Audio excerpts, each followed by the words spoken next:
What a great day to be a Laker fan. The Clippers lost their last game and they have another opportunity to lose tonight. The Lakers won last night. Yesterday's video has over 8,000 views. We gained 169 subscribers yesterday. That is insane. If you're new here, feel free to become number 170. I post a new NBA video every morning at 10 a.m. Pacific Standard Time on the hottest NBA game of the night before. And this wouldn't be possible without all of the people who smashed the thumbs up button for the YouTube algorithm. So thank you for doing that if you had not done so already. Let's talk about this Lakers game. I'm going to start off with the Houston Rockets so I can get more excited about the Lakers later on.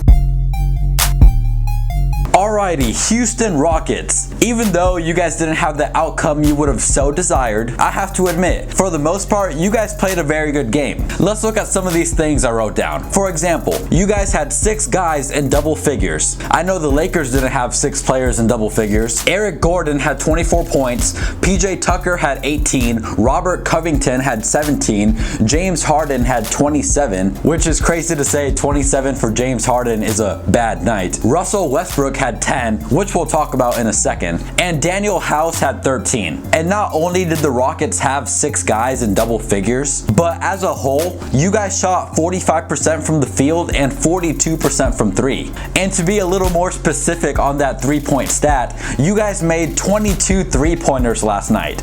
In most cases, if one team hits that many threes at such a high rate, that is pretty much a formula for winning a basketball game. But if you're watching this video, you know that the Rockets didn't win last night. So we'll talk about why they didn't win as soon as we talk about Russell Westbrook. Westbrook is a great basketball player. You don't become league MVP by being a bad basketball player. You get what I mean? But at this point in his career, we know that every single time he's in the playoffs, there's going to be at least 1 or 2 games where he does not perform to the level he performs at in the regular season. For instance, last night, Russell Westbrook had 10 points. In fact, out of all of the players who scored a basketball yesterday for the Rockets, I can even put the box score up on the screen. Out of everybody who scored a point for the Rockets last night, Russell Westbrook had the least amount of points.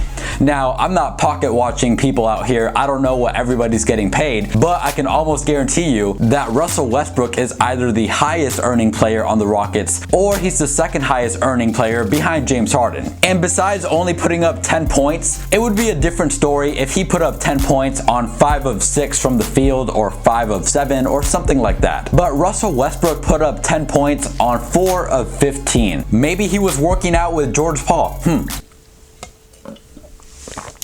Refreshing. Now, even though Russell Westbrook does deserve a lot of the blame for the Rockets' loss, I gotta give him credit for taking accountability. After the game, he said, "I'm just running around. I've got to look at film and figure out how to be effective." And yeah, you're right. You do have to figure out how to be more effective against the Lakers. But as a Laker fan, if you want to keep playing this way, I will welcome it any day of the week. Keep doing your thing. I'm actually all for it. But I will say, not all of the blame should go to Russell Westbrook. Maybe only like 99% of it, but not 100%. For instance, the Rockets only had 26 points in the paint last night, and the Lakers had 52. The Lakers literally had twice as many easy points as you guys, and we only won by 8. And yes, I understand that the Rockets don't really have any big men, but in game 1, the Rockets had 44 points in the paint and the Lakers only had 42, and you guys know who won game 1. Actually, I don't remember who won that game. I might have amnesia or something. I don't remember who won game 1. So Rockets, you guys didn't play a bad game, but if Russell Westbrook wants to keep this up, please, by all means, please continue to play that way. I will even go buy a Russell Westbrook jersey if you continue to only put up 10 points this series. Alrighty, now let's talk about the Lakers.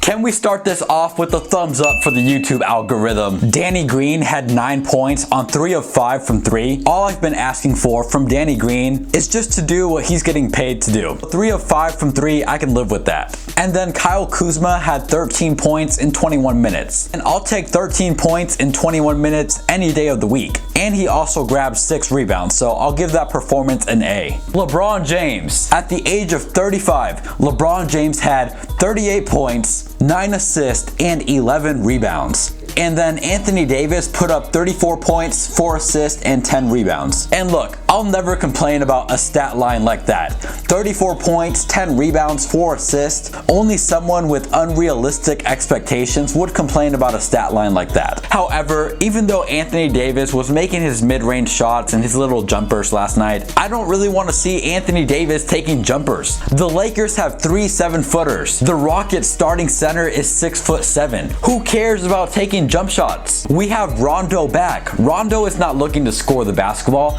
Rondo is looking to feed whoever is open. Anthony Davis could easily average 40 points in this series if he really wanted to. If he said, you know what, feed me the rock every single time, and he got big down low, no one on the Rockets is going to stop Anthony Davis. So once again, good job Anthony Davis, 30-something points, double-digit rebounds, I can't complain. But at the same time, I feel like you're leaving points on the table that you might not be able to get as easily against another team. So if I were Frank Vogel, I would just tell Anthony Davis to look to score in the paint every single time. And like I said about the Houston Rockets earlier, whenever you make 22 threes on more than 40% shooting, chances are you're gonna win the game. Now, obviously they didn't win that game, and us Lakers, we only won by 8, but the only reason why we won, despite them shooting such a really high percentage, is because we shot an even better percentage. 57% from the field? Are you kidding me? If I would have had to take a guess on as to what percentage we would have shot from the field before the game even started, I would have guessed around 45%. So 57%, it's like we were training with Stephen Curry before the game or something. And then to go along with that, we shot 44% from 3. But in all honesty, we needed to be that effective or else we probably would have lost this game. Because like I said, we only won by 8 points. So if we only would have missed a couple more shots, that could have been a difference maker. So that's just something to keep an eye out for game 3.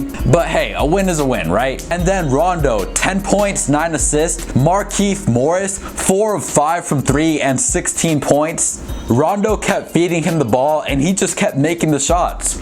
And I think someone in my comment section the other day said that Rondo isn't going to be the difference maker once he comes back. And I have to disagree with comments like those. Rondo is never going to give you 30 points. But the way the offense flows when he's running the point and the energy he brings on defense, that gives the Lakers a pretty small advantage. And sometimes a small advantage is all you need. So once again, great game to the Houston Rockets. If the Lakers would not have been so efficient, you guys might have won. But Lakers, great win. Now we got to go out and get the series. Give this video a thumbs up for the YouTube algorithm if you watched it all the way through. Comment your thoughts down below. I want to know what you think of everything I said. And if you're new to this channel, hit that subscribe button. I post a new video on the hottest NBA game from the night before every single morning at 10 a.m. Pacific Standard Time. So if you want to stay in the loop on everything going on in the NBA, especially right now during the playoffs, just hit that subscribe button so you don't miss a beat. Thank you all for watching. I will see you guys tomorrow. Lakers 2020 champs. If you're still here, consider watching this other video I picked out for you down below. Please just watch it. I'm trying to get to 300 subs, so go watch that video. Let me know what y'all think. And hit the like button on that video too. All right, see you guys.